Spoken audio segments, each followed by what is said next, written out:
Hi, Kieran here again. Okay, this is another video about ethics. Talking again about my utilitarian views. Utilitarians get a lot of criticism for not giving a damn about equality.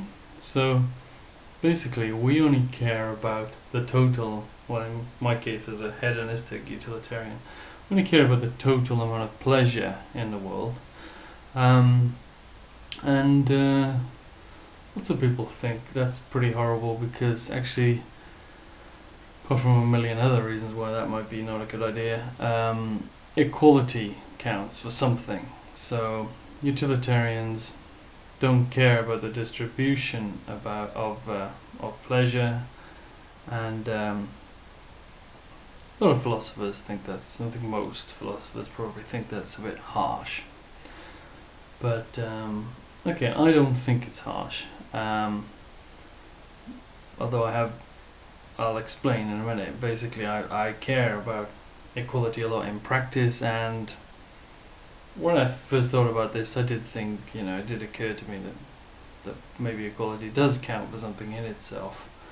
But now I've really come to the kind of conclusion that distribution of pleasure doesn't matter at all, and only the total amount of it.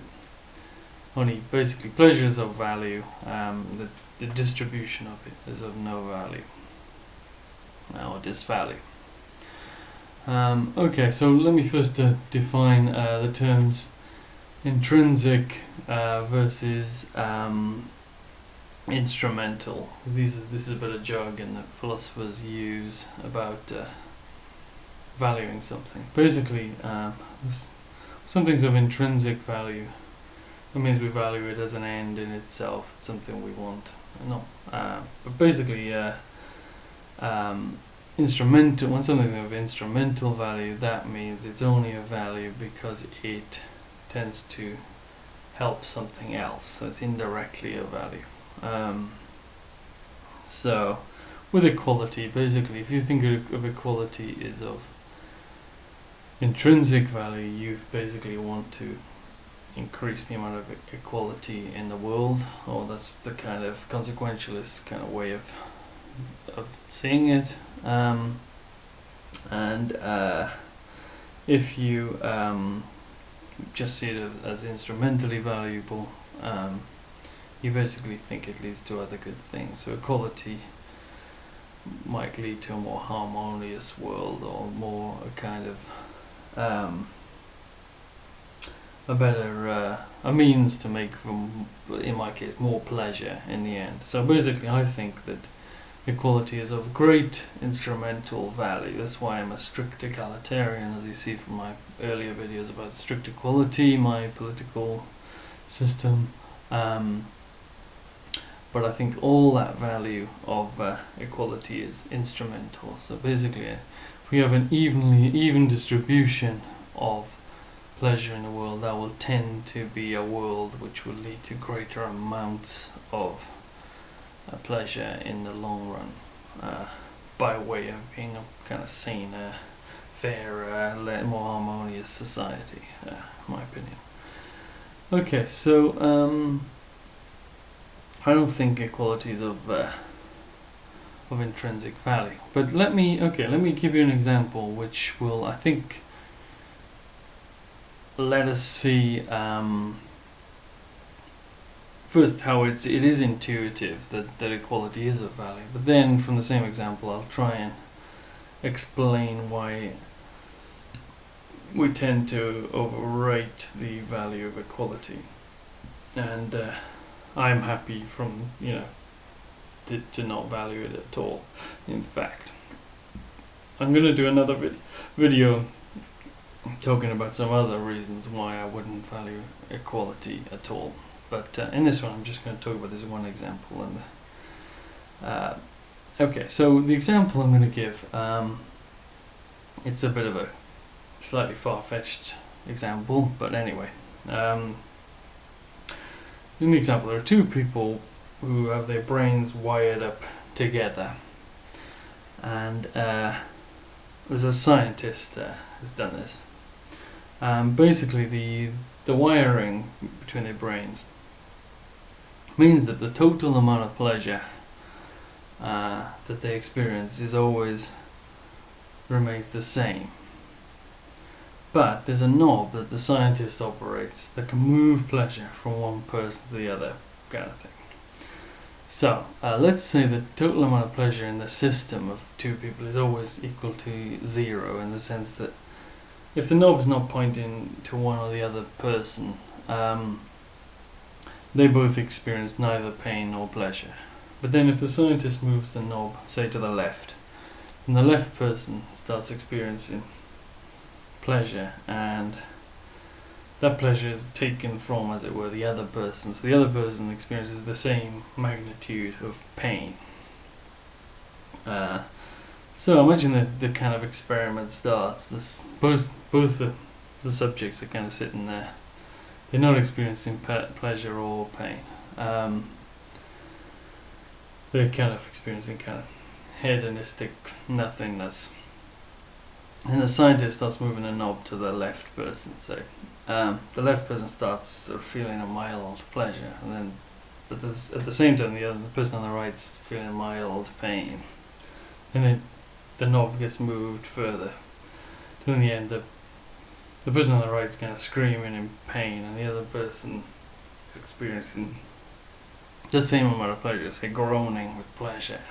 And then, okay, well, you get the picture. So, as a utilitarian, basically what I'm claiming is, morally, it doesn't matter where the knob is. Seems pretty counterintuitive. It seems like a pretty ugly scene, like one person's in agony, one person's in ecstasy. That seems worse than them both experiencing nothing. It seems that actually intuitively that the actual nothingness, I mean, it's not ideal either, but it's the least of the evils compared to like one of them getting that sort of pain. I mean, it seems like the pleasure doesn't really make up, of one doesn't make up for the pain of the other. But okay, I don't think that's quite right, because how do we compare pleasure and pain? How do we say that a certain amount of pleasure, say the person's having like ecstatic pleasure, how do we say that a certain amount of ecstasy is equal to a certain amount of pain? Like, say, I mean, it's easy to see how two people, say one person's eating ice cream in one part of town and the other person's eating ice cream in another part of town. It's possible to, I can imagine, and it would be hard in practice to do it, but in theory, one person could be said to have the same amount of pleasure. You can imagine being able to, say, magically enter the sort of experience of one person and feel it, and then go to the other person's experience and feel it. Oh, that's about the same pleasure. It was hard to say which was better. But then, like, if you got one person in pleasure and one person in pain, it's pretty hard to say what it is that is a certain amount. If one person's in a dentist chair, what is it to have the same amount of, the same magnitude of pleasure that is pain? I think our options are quite limited, and I can only really think of one plausible way of sort of saying of comparing these things, and that would be to say, what is the amount of pain that you would endure in order to have the pleasure? What is the amount that would compensate you? So say you have to go to the dentist, have a kind of filling. What amount of pleasure would you have to be given in order to go through that? Or to put it in a slightly different sort of way, how much pleasure would you have to be given to accept the tossing of a coin, to have either 50-50, like either you get the dentist chair or you get this pleasure? I'm not sure I can think of a kind of pleasure that takes the same amount of time and doesn't have any lasting kind of benefits that I would accept for a dental treatment. And certainly, I mean, sex is probably the most pleasurable thing you can have in a short space of time, at least in my experience. That wouldn't be good enough for me to endure with a dentist chair. And again, to put it another way, I mean, if you say how much pain would you have to have a sexual pleasure, a piece of sexual pleasure, I wouldn't endure sort of torture or sort of real pain to have sexual pleasure. I would endure a sort of hassle or sort of boredom or a headache or something. But I don't think the highest, the most pleasurable experience that I've ever had is really, ignoring these long-lasting things, where you win the lottery, where you've got a whole lifetime ahead or whatever. Kind of fleeting pleasure, I'd say.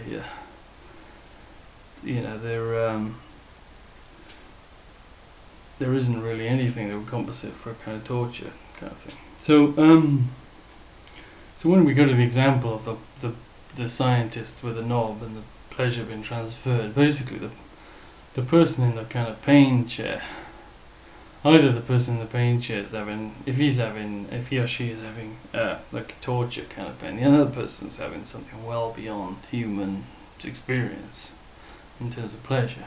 And or to put it the other way, if the person is getting the pleasure of like sex kind of level pleasure, then the other person is only getting like a headache or something. So that thinking about that makes me think that actually the inequality in itself isn't that bad. I mean, almost by definition, the two will be equally well off wherever the knob is, because they would have agreed. They wouldn't have cared to begin with where the knob was going to go. I mean, they would have accepted the knob going any random point. So the knob only goes to points which are equal in value to the two people initially, when they didn't know which one they were going to be. Anyway, you get the picture. I don't think it's quite as bad. The funny extreme distributions or anything like as bad as you might sort of first imagine. Okay. Hope maybe that provoked a few thoughts. So as I said, I'm going to do another video again arguing some other arguments against equality being of intrinsic value. Thank you very much.